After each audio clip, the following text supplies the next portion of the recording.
सभी बेहद की आत्मा आंखें बंद करो और आत्मा स्वरूप में आ जाए, परम परम शांति की अवस्था में आ जाए, परम परम लाइट की अवस्था में आ जाए।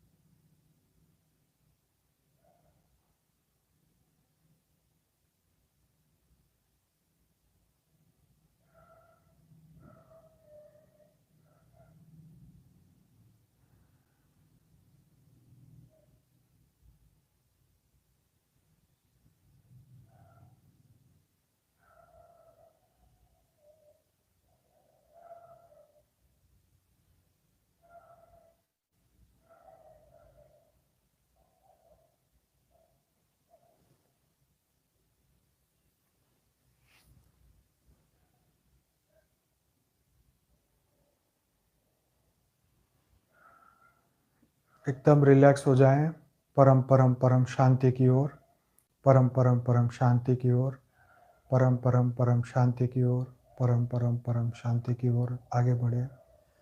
एकदम रिलैक्स हो जाएं, परम परम परम शांति की ओर, परम परम परम शांति की ओर, परम परम परम शांति की ओर आगे बढ़े।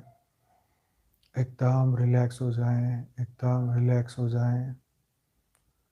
देखो, माइक में आपको आसपास कुत्ते भौंकने की आवाज़ आती होगी, ट्रेन जाने की आवाज़ भी आती होगी, लेकिन हमारा अंदर का अहंकार ये कहेगा ये कुत्ता चुप ही नहीं करता, इसको भगाना चाहिए यहाँ से। लेकिन इसके लिए भी हमें रहम रखना है, हमें ये सोचना है कि इसको भी बेचारे को एक्सप्रेशन ऑफ थॉट्स, उसको भी एक मौका मिला इसलिए वो भौंक रहा है। पर भगवान इसको शांति दे, ये भी अपना आराम करे। रात का टाइम है, उसको वो तो योग नहीं कर सकता, तो बेचारा शांति से जाके सो जाए। हमें उसके लिए भी ऐसा अहंकार का भाव नहीं आना चाहिए, हाँ जी, कि भाई इसका बुरा हो जाए, ये हमें योग नहीं करने देता। तो यहाँ पे हमारे पास चैलेंज ये है कि हम उस आवाज़ पे फोकस ना करें जो हमें डिस्टर्ब कर रहा है, राइट। तो ये हमारे, क्योंकि ये हमारे अहंकार को धक्का लगता है, ये शांति से हमें ये योग नहीं करने देता। हमारे घर में भी ऐसा होता है, हम योग करने बैठता है, कोई टीवी चलाता है, कोई कुछ बोलने लगता है, कोई कुछ करता है, लेकिन यहाँ फोकस हमें अपने ध्यान को अपने संकल्प पे लगाना है, राइट। तो हमें अपने संकल्प पे लगाना है कि मैं एकदम परम परम परम शांत आत्मा हूँ, परम परम परम शांति वाली आत्मा हूँ, परम परम परम परम शांति वाली आत्मा हूँ। पूरा एकाग्र चित्त होके पूरा ध्यान हमें अपनी आत्मा में लगाना है। चाहे यहाँ कुत्ते भौंके या हाथी भौंके या कोई भी भौंके, हमें रिलैक्स होके अपना ध्यान वहाँ पे नहीं लेके जाना। चाहे ट्रेन की आवाज़ आए, चाहे पार्टी प्लॉट में शादियों की आवाज़ आए, चाहे भांगड़ा बजे, चाहे डीजे बजे, लेकिन हमारा ध्यान हमारे आत्मा के ऊपर, अपने दिव्य स्वरूप के ऊपर, हमारी आत्मा की जागृति के ऊपर इतना गहरा ध्यान होना चाहिए कि ये सभी चीज़ें इग्नोर होने लगे। यही हमारे लिए चैलेंज है।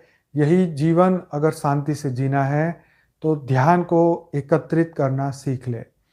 यही हमारे लिए चैलेंज है कि क्योंकि हम प्रकृति को बदल नहीं सकते, तो प्रकृति के साथ हमें जीना होगा। हम इस 84 लाख जीव को नहीं बदल सकते, तो हमें उनके साथ जीना होगा। बहुत सारे जीव हैं इस धरती में, धरती लोक में, जो हमारे लिए दुख का कारण है, फिर भी उन्हीं के साथ हम जी रहे हैं, क्योंकि हमारे पास कोई ऑप्शन नहीं है। तो इस वक्त यही स्वीकार करिए कि जो सिचुएशन हमारे सामने आई है ये एक चैलेंज है। इस चैलेंज के साथ हमें सबको परम परम शांति मिले, हर जीव को परम परम शांति मिले। अगर वो हिंसक है तो वो अपनी अहिंसा छोड़ दे। जैसे पूर्व समय में बड़े बड़े जंगलों में जब ऋषि मुनियों के आश्रम वहाँ होते थे, तो उनके कई किलोमीटर तक हिंसक प्राणी नहीं आते थे। अगर वो आते भी थे तो वो सब शांत प्रकृति के हो जाते थे। आज भी भारत में ऐसी कई जगह पर ऐसे मंदिर हैं जहाँ पे भालू भी आते हैं तो शांत हो जाते हैं।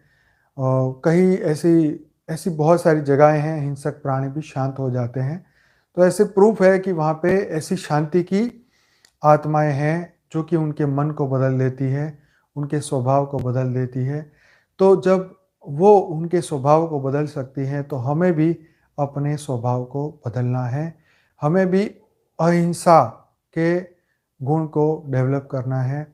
मन के अंदर हिंसा नहीं होनी चाहिए, बुद्धि हमारी शांत रहनी चाहिए। ये हमारे सामने बहुत सारे चैलेंजेस हैं। तो सभी बेहद की आत्माएं इस सभी चैलेंज के साथ जीना शुरू करें। अपने अहंकार को तनिक भी बढ़ने ना दें। अहंकार ये नहीं होना चाहिए कि इसको मैं श्राप दे दूँ, ये मर जाएं, ये बुरे लोग हैं, ये बुरे जानवर हैं, या बुरे ये हैं। हमें सबको अपने कर्मों पे छोड़ के हमें अपने आत्म स्वरूप पे आना है। हमें अपने दिव्य स्वरूप को जगाना है, क्योंकि समय हमारे पास कम है, हमारे पास साधन बहुत कम है। समय कम है, साधन कम है। इस धरती पे जो भी हमारे पास समय बचा है, उसका रियल में सदुपयोग करना है। हमें परम लाइट, परम प्रकाश को उतारना है। अपने भीतर की परम परम परम शांति को जगाना है। हमें अपने अंदर महसूस करना है, जो मैं हूँ उसको जान लूँ, जो मैं हूँ उसे मैं मान लूँ। यही चैलेंज है कि ईगो, अहंकार, ये हमारे बिलीफ को तोड़ने ना पाए। छोटी सी बीमारी, छोटा सा दुख हमारे स्व के अनुभव को तोड़ ना पाए। छोटी सी बीमारी, छोटा सा दुख हमारे बिलीफ को तोड़ ना पाए, हमारे ज्ञान को नष्ट ना करने पाए। कई लोग तुम्हें ये भी कहते हैं कि तुम बड़े धार्मिक हो और तुम बहुत दुखी हो। तो भाई, तुम सुख और दुख तो कर्म से होता है, ठीक है। तुम धार्मिक हो, अधार्मिक हो, तुम नास्तिक हो, तो इससे कोई फर्क नहीं पड़ने वाला। तुम्हारे कर्म चक्र में कोई फर्क नहीं पड़ने वाला, ठीक है। तो धर्म को, अध्यात्म को सुख और दुख से कोई लेना देना नहीं है। सुख और दुख तो दिन और रात के बराबर है। कभी रात है तो कभी दिन है। ये प्रकृति के नियम है। तो ये नियम को कोई बदल नहीं सकता। कोई नदी के स्थान को बदल नहीं सकता, कोई समुद्र के स्थान को बदल नहीं सकता, कोई समुद्र की लहरों को बदल नहीं सकता, कोई तत्वों के नियम को बदल नहीं सकता। कोई भी धर्म हो, कोई भी कुछ हो, लेकिन जो प्रकृति के नियम बने हैं, उस नियम को कोई भी नहीं बदल सकता। चाहे जीसस आए, अल्लाह आए, चाहे देवी देवता आए, कोई भी आए, प्रकृति के नियम जो बने हैं वो अपने हिसाब से बने हैं, और उसको बदलने के लिए उनके पास वो अलाउड नहीं है। कोई भी मनुष्य इनको ऑल्टर नहीं कर सकता, कर्म के नियम को नहीं बदल सकता। इन बातों को अपने भीतर गहराई से स्वीकार कर ले। जब तक हम इन बातों का स्वीकार नहीं करेंगे, तब तक हमारा ज्ञान का पाठ पक्का नहीं होगा, तब तक हमारा अभ्यास पक्का नहीं होगा। और हमारा अगर अभ्यास पक्का नहीं हुआ तो प्रैक्टिस तो हो ही नहीं पाएगी। मन हमारा लग ही नहीं सकता, ध्यान हमारा लग ही नहीं सकता। चित्त हमेशा हमेशा अशांत रहेगा, चित्त हमेशा दुखी रहेगा, चित्त हमेशा अशांति के सागर में ही रहेगा, चाहे तुम जितने मर्जी जन्म ले लो। हमें ये स्वीकार करना ही होगा कि प्रकृति के जो नियम है, वो प्रकृति अपना कार्य कर रहा है, नेचर अपना कार्य कर रहा है। प्रकृति समय समय पे अपने धरती लोक पे, जैसे मनुष्य प्रकृति को छेड़खानी करता है, प्रकृति भी अपना हिसाब पूरा कर लेती है। तो प्रकृति जो नेचर है, उस नेचर को मनुष्य नहीं बदल सकता। ना ही कोई देवी देवता बदल सकते हैं, ना ही कोई भूत प्रेत बदल सकते हैं, ना ही कोई बदल सकता है। तो ये शिव ने बनाई हुई संसार है, तो शिव ही इसके अंदर कुछ कर सकते हैं।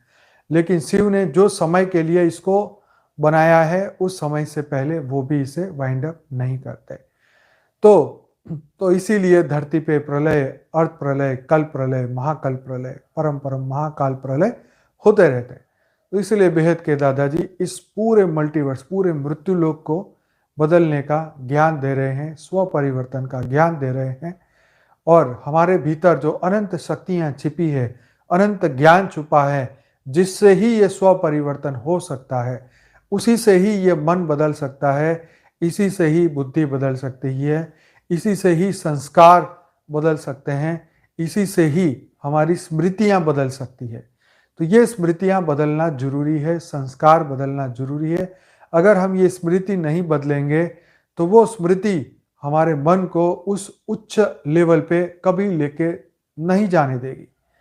हमारी बुद्धि को कभी भी वो उच्च लेवल पे नहीं जाने देगी, क्योंकि स्मृति के अंदर जो मेमोरी पड़ी है, जो एनर्जी पड़ी है, वो हमें, जैसे जब तक तुम्हारे अंदर अशुद्धि है, आप शुद्ध कार्य कभी कर नहीं सकते।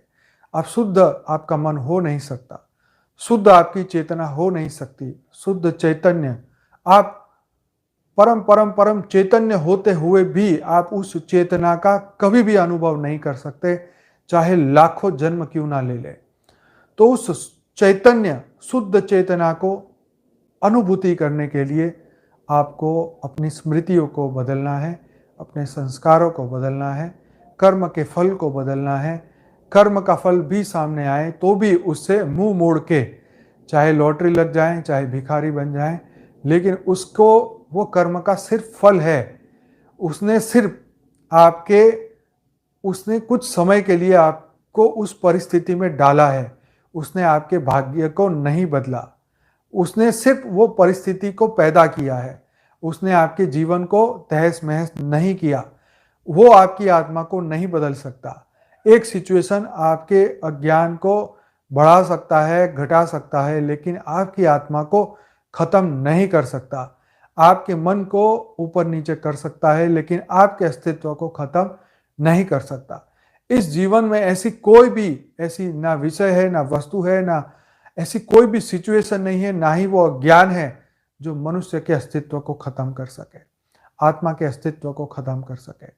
तो हमेशा याद रखें कि कितनी भी बुरी सिचुएशन में हम क्यों ना हो, ये सिर्फ और सिर्फ टेम्पररी है। ये कुछ समय के लिए है और कुछ समय के बाद ये खत्म होने वाला है। इसको कोई रोक नहीं सकता, इसको कोई बदल नहीं सकता। सिर्फ बदल सकता है हमारा मन, हमारे विचार और हमारा ज्ञान, क्योंकि ज्ञान ही सभी कष्टों को काट सकता है। जब तक बुद्धि में ज्ञान रहेगा तब तक कष्टों को काटने की शक्ति तुम्हारे भीतर रहेगी। जैसे ही ज्ञान खत्म हो गया, हम अज्ञान से भर गए, तुरंत ही हमारे कष्ट, हमारे कर्मफल जागृत हो जाएंगे। जो भी समय के आधार पे, अलग अलग समय पे जो सामने आते ही रहेंगे। तो जब तक तुम मोक्ष की प्राप्ति ना कर लो, जब तक तुम जीवन मुक्त ना बन जाओ, तब तक ये सब कुछ होता रहेगा। जो हो रहा है, जो होता हुआ, जो हो रहा था, वो आज भी होगा और वो कल भी होगा। तो कंडीशन हमारे सामने है, चैलेंज हमारे सामने है कि हम मोक्ष की स्थिति को जीते जी प्राप्त करें और उसके बाद हम जीवन मुक्ति को प्राप्त करें। ये बहुत बड़ा चैलेंज हर मनुष्य के सामने है। हर मनुष्य को इस चैलेंज को पूरा करना है, चाहे इस जन्म में करो, चाहे 100 जन्म बाद करो, चाहे करो ना करो, आपके हाथ में है। तो ये बहुत गहरा चैलेंज हमारे भीतर है। हर दिन एक आवाज़ आती है अंदर से हमें जगाने की, लेकिन मन कहीं और फंसा है, माया में फंसा है, तो अंतरात्मा की आवाज़ जो है वो खत्म हो जाती है। आज का नाटक पूरा हुआ, आज की आवाज़ खत्म हो गई। फिर एक नया दिन आता है, फिर एक नई आवाज़ अंदर से आती है, यस आज कुछ नया अच्छा करते हैं। फिर वही आवाज़ दबी जाती है हमारे अज्ञान के कारण। फिर एक नया दिन मिलता है, सब कुछ भूल के एक नया दिन मिलता है, एक नया चैलेंज मिलता है। फिर वही अज्ञान फिर दबा देता है उस आवाज़ को। लेकिन एक दिन ऐसा ज्ञान मिलता है, ऐसा गुरु मिलता है, ऐसा उसका ओरा मिलता है, ऐसा उसका सानिध्य मिलता है, ऐसे उसके शब्द कान में पड़ते हैं, तुरंत हम जागृत हो जाते हैं और कुछ दिनों तक उस ज्ञान की अग्नि, उस ज्ञान की शक्ति, उस परम प्रकाश, परम लाइट से हम जागृत रहते हैं, जब तक कि माया हावी ना हो तब तक। तो फिर जब अज्ञान की आवाज़ भारी हो जाती है, जब उसका पल्लू भारी हो जाता है, फिर धीरे धीरे यही रिपीट होता है। लेकिन एक बार हम चैतन्य उस स्वरूप की अनुभूति कर लेते हैं, फिर माया, दुनिया की माया हमें हिला नहीं सकती। चाहे पूरी पृथ्वी तुम्हारे नाम कर दी जाए, चाहे पूरा स्वर्ग आपके नाम कर लिया जाए, लेकिन इस ब्रह्मांड की माया, चाहे महामाया, आपको हिला नहीं सकती। यही चैलेंज है सभी जीवों के लिए, सभी आत्माओं के लिए, कि हम अपने अहंकार को कंट्रोल में करें। इस दुख के इस दुखमय जीवन में भी एक स्थिरता बनाए रखे, अपने भीतर परम शांति के लेवल बनाए रखे। हर दिन हमारे सामने ये चैलेंज है, हर दिन अपने मन के इस कंडीशन को चेक करो। अंदर का अहंकार क्या बोल रहा है, वो कौन सी ज्ञान की भाषा बोल रहा है या अज्ञान की भाषा बोल रहा है।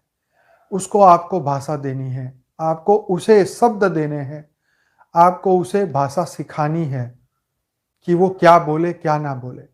जो कि गीता में बोला है कि ज्ञानी क्या देखे क्या ना देखे वो स्वयं तय करता है। भगवान तुम्हें कुछ नहीं दिखाता। ज्ञानी क्या सुने क्या ना सुने वो खुद तय करता है। और सुनना ना सुनना तो फिर भी हमें सुनना ही पड़ता है, लेकिन उसके बाद रिएक्शन क्या देना है ये हमारी फ्री विल के ऊपर है। यह परमात्मा ने हमें खुली छूट दी है। चाहे तो अपने को ऊर्ध्वगति में ले जाओ, चाहे तो अपने को अधोगति में ले जाओ। तो अपनी दिव्य चैतन्य आत्मा को हर पल अनुभूति करें। कोई भी सिचुएशन में क्यों ना फंसे, पर एक बात याद रखें, मैं चैतन्य आत्मा हूँ, मैं जागृत आत्मा हूँ, मैं परम लाइट परम प्रकाश की आत्मा हूँ। दुख चाहे जितने मर्जी आ जाएं, कितने बड़े क्यों ना आ जाएं, लेकिन वो मेरे आगे फीके हैं, क्योंकि मैं सनातन हूं, मैं अनंत हूं, मैं परम प्रकाश हूं। और ये सुख और दुख सब कुछ टेम्पररी है। कुछ पल के लिए हम द्वेष करते हैं, हम विवाद करते हैं। मृत्यु अगर किसी की हो जाए तो हम शोक मनाते हैं, लेकिन जैसे ही दिन पे दिन जाएंगे वो शोक धीरे धीरे खत्म हो जाएगा। किसी का महीने में, किसी का 2 महीने में, साल 2 साल सब खत्म। हम उसका नाम भी भूल जाएंगे, हम उसके अस्तित्व को भी भूल जाएंगे। हम अपने अस्तित्व को भूल जाते हैं तो उनका भी भूल जाएंगे। तो यही हुआ है अनादिकाल से मनुष्य के साथ।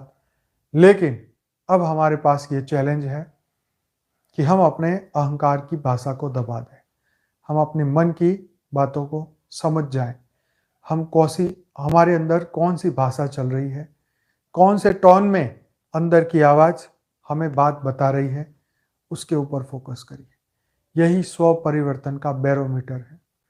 यही स्व परिवर्तन की हम अपने स्वयं की परीक्षा लेने के ये पेपर है। ये हर दिन हमारे सामने आते हैं। कभी तो हम फेल होते हैं, कभी तो हम पास होते हैं। फेल होते हैं तो हम किसी को नहीं बताते, पास होते हैं तो दुनिया को बताते हैं। लेकिन ये पेपर ख़त्म नहीं होने वाला। जब तक तुम जीवन मुक्त ना हो जाओ तब तक ये चलता रहेगा। मोक्ष भी मिल जाए तो भी जीवन मुक्त बनने का कार्य तो बाकी ही है। तो सभी बेहद की आत्माएं अपने अंदर ये चैलेंज को एक्सेप्ट करें, अपने मन की भाषा को बदल ले, बुद्धि की तीव्रता को बदल ले, अपने द्वंद्वों से अंदर जो लड़ाई चल रही है उस द्वंद्वों से मुक्त हो जाए। अंदर कौन सी किसकी भाषा चल रही है, क्यों हम ये कर रहे हैं, कौन सी स्मृति पड़ी है, कौन से संस्कार पड़े हैं, उन सभी स्मृतियों से मुक्त हो जाए। होना तो है ही। जब तक उस स्मृतियों को ख़त्म नहीं करोगे, अच्छे बुरे कारण, अच्छी बुरी स्मृतियां जो पड़ी है, जब तक उसको ख़त्म नहीं करोगे उसका प्रभाव भी ख़त्म नहीं होगा। अच्छे बुरे लोगों की बातें जब तक अंदर पड़ी हैं वो ख़त्म नहीं होगी, तब तक उसका प्रभाव हमारे भीतर रहेगा।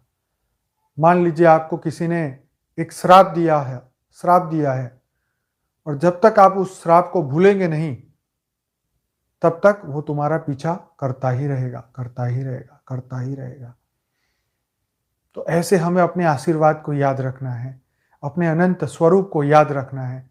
जब तक आप उसे याद करते रहेंगे उसका अस्तित्व, क्योंकि उसकी अस्तित्व की छवि हमारे अंदर है। मैं रियल में कौन था, उसका रियल शक्ति हमारे भीतर है। सिर्फ हम उस शक्ति को भूल चुके हैं। हमें याद दिलाने वाला कोई नहीं है। हमें उसको याद करना है, उस छवि को तरोताज़ा करना है। तो जो रियल आइडेंटिटी है उसकी उसकी स्मृतियों को याद रखें, उसको याद करें जो हम थे। ऐसे ही अपने भीतर चैतन्यता का अनुभव करें, चैतन्य शक्तियों को जगाते रहें। आत्मा की चैतन्यता को हर पल अपनी विस्मृति को स्मृति में ले आए। जो हम भूल चुके हैं, जो हम थे, जो हमारा रियल स्वरूप था, उसको याद करें। उसको याद करते करते करते वो स्वरूप इतना पक्का हो जाए, इतना पक्का हो जाए कि जब भी कोई बुरा सिचुएशन हमारे सामने आए, वो हमारा दिव्य स्वरूप हमारे सामने खड़ा हो जाए। वही हमारे अहंकार को, क्रोध को, काम को कंट्रोल करेगा। वही हमारे क्रोध की परिभाषा को खत्म कर देगा। वही हमारे भीतर की अज्ञान को खत्म कर देगा और हर सिचुएशन पे सिर्फ ज्ञान ही प्रकट करेगा और जीत तुम्हारी ही होगी। जैसे भगवान राम हर स्थिति में एक सही निर्णय लेते थे। क्यों? क्योंकि उनका क्रोध उनके कंट्रोल में था। तो ऐसे ही हम सभी आत्माएं, हम सभी दिव्य पुरुष हैं, महापुरुष हैं, महामानव है, परम परम परम प्रकाश के हैं, परम लाइट के हैं, परम ज्ञानी हैं, परम लाइट परम प्रकाश के हैं। हमेशा याद रखें और अपने भीतर वो अनंत शक्तियों को पहले से ही थी, आज भी है, और जब तक हम उसके ऊपर बिलीव करते रहेंगे वो निखरती रहेगी, वो आती रहेगी, वो जगाती रहेगी। बस अपना ध्यान उसमें लगाना है। जिसने ध्यान लगा लिया वो परम प्रकाश का स्वरूप बन जाएगा, लाइट स्वरूप बन जाएगा और जीवन मुक्त बन जाएगा। और बाकी सब अपना पुरुषार्थ करते रहेंगे, जन्म जन्मांतर तक इस जीवन और मृत्यु के चक्र में फंसे रहेंगे। तो हमारे सामने ये चैलेंज है कि हम जीवन मुक्त बने और जीवन मुक्त से परम प्रकाश, परम लाइट के बने और पूरे संपूर्ण विश्व को, पूरे मृत्यु लोक को हम अमर लोक बनाएं, सभी जीवों का कल्याण करें और पूरे समय को, पूरे संपूर्ण जगत को, संपूर्ण हद और बेहद की तमाम दुनिया में रहने वाली तमाम आत्माओं का कल्याण हो, उसके हम संकल्प करें।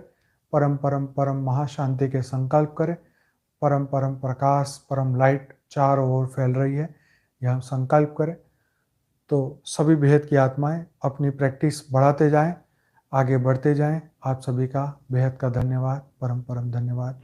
बेहद की परम परम महाशांति। बेहद की परम शांति सोचो, बोलो परम शांति। Join us daily for live meditation, 10 p.m. to 11 p.m. on YouTube Live. Subscribe now.